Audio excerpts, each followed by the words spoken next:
Hello, Craig Howard here again today. I got up this morning and I was reading from the book of 1 Corinthians. I've been studying that book, and I was reading the 7th chapter. And the 7th chapter goes into a whole bunch of questions that the Corinthian church asked Paul. They had written him a letter, and they had asked him questions about marriage. They had asked him questions about their lives. They had asked him questions about a whole multitude of things. And Paul is writing the letter to the Corinthians in response to the questions that they had asked him. They had asked him questions like, now that we're married, should we divorce our unbelieving spouses and marry Christian spouses? And Paul's saying, no, don't do that.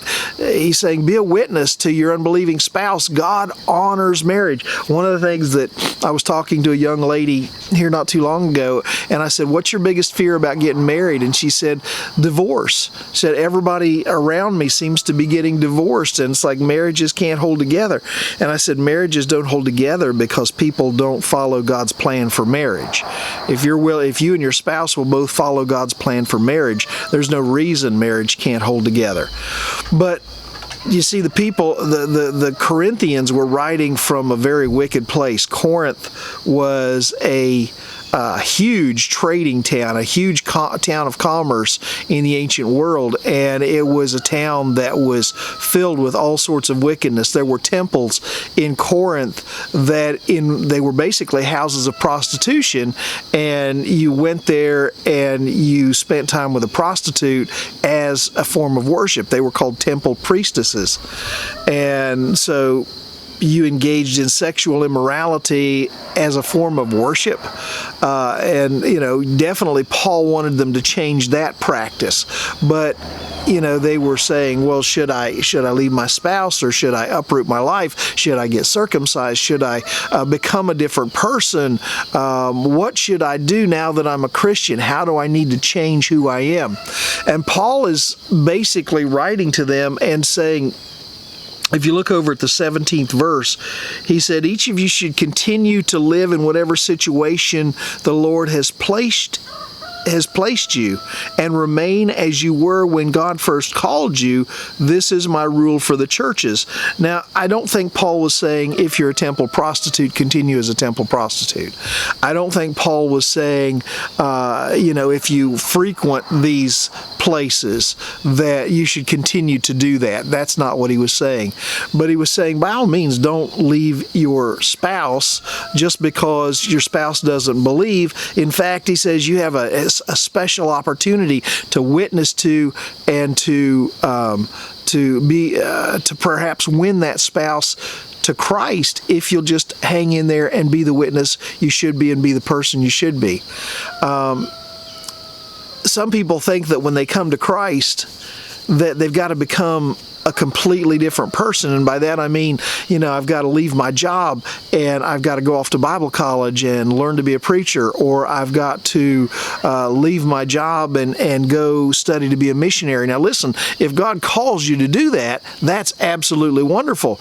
But just because you become a Christian doesn't mean that you have to leave the school you're at, or the job you're at, or the wife or husband that you're with. It doesn't mean that you've got to completely drop all of your friends and leave your friends behind, unless your friends are pulling you into things that are immoral or unethical. And then if you're really strong, you can be a witness to them, but you might have to curb your activity with them. You probably shouldn't still go drinking with your buddies on Friday night or Saturday night just so that you can be a witness to them, because that's not a very good witness. But Paul is saying, I'm not asking you to be a different person. He said, I accepted you as you are. What I'm asking you to do is become the person that I want you to be. Become the moral person. Become the ethical person. Become the person that cares about other people. And all through the book of Corinthians, it talks about sacrificing self for the sake of others. He says it's not about changing where you're at and the things that you do. It's unless they're unethical or immoral. But it's about being a person that honors God in what you do and where you go. God may be calling you to a different career. I don't know. But if He's not, that doesn't mean that He can't use you. Paul is writing and saying that the people should be the Christians that they are, being the Christians that God's called them to be. You can do God's work and demonstrate God's faith anywhere you're at. But sometimes we get the idea that after I've received Christ, I've got to change my whole setting. I've got to change my whole circumstance. Where has God placed you today? You say, well, Pastor Craig, you just don't understand. This is Kiwi. Kiwi's come to be a part of our devotions today. Hey, Kiwi. But you say, well, Pastor Craig, you just don't understand how rough it is where I work. I get around people, I'm not going to say where, but I spend time on a bi-weekly basis with a group of people that are kind of rough, and their language is kind of rough, and sometimes they feel a little awkward with me being there. But you know what? I become a witness there, and oftentimes whenever because I am there, somebody will say something, they'll let some words fly that they shouldn't let fly, take God's name in vain, or use some bad language, and they'll look over at me and they'll say, oops, sorry, Pastor Craig, sorry, preacher, or they call me Rev, sorry, Rev. The truth of the matter is, I'm a witness being there. I don't lower myself. That sounds like I'm self-righteous. I don't become what they are. I stay the man of God that God wants me to be. But just because it doesn't mean I have to leave that setting. God can use me right there if I let Him. Well, where's God placed you today? I know I'm stumbling and struggling with this because I don't want to give you the idea that it's okay for you to continue in sin. Paul answered that question over in chapter 6. They said, "Shall we continue if grace abounds when we sin?" He said in chapter 6, he said, "If grace abounds when we sin, should we continue in sin so that grace can abound more?" And Paul answered that, and he said, "God forbid, how shall we that are dead to sin live any longer therein?" So I'm not trying to say that, when you become a Christian, you can just continue in sin and continue living the lifestyle that God doesn't honor. I don't mean that. But I'm saying you don't have to uproot your life and become a different person, a different job, a different set of friends, a different, maybe the service group or the club that you're a part of. I've got to leave that because there's a bunch of non-Christians there. I actually read about a guy that wrote a letter to, I think it was Chuck Swindoll, and said, "We've moved to a new neighborhood where every one of our neighbors is a Christian, and it's wonderful." And Swindoll wrote back and said, "You need to move." And they said, "What are you talking about?" And he's like, "How can you be a witness when everybody around you is a believer? You need to get with some people who aren't believers." Now, it doesn't mean that you begin to do what they do. It doesn't mean that you begin to be involved in the things that they're involved in. It doesn't mean that the practices that you participate in that they participate in that are sinful and wrong, that you should participate in those too. Paul's not saying that, but he's saying you don't have to leave all of those people and all of those associations and sort of cloister yourself together just with other Christians. He says, let God use you where you are. So whether you're working in a factory or you're working in an office complex or you're in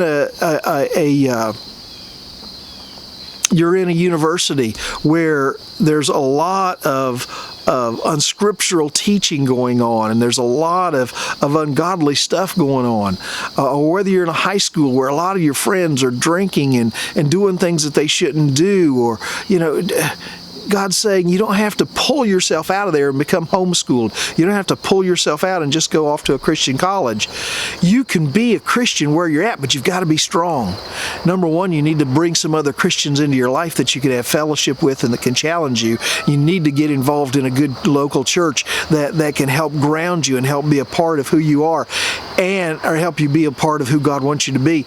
And you can be a witness right where you're at. That's what Paul was telling the people at Corinth. Some of them probably were even saying, should we move out of here?